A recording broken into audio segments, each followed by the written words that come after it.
और दी फुलाए दी गोटाए दिए राजा जी, नान्हेरे उमरिया में दी जानी रावा साजा जी।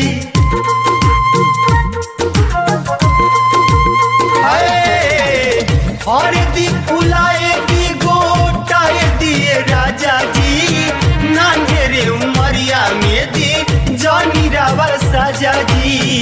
कली कुम्हिलाइल नाही फुलला फुलवना राजा लइका बानी। कली कुम्हिलाइल नहीं फुलला फुलवना राजा लइका बानी। ए सैया लइका बानी।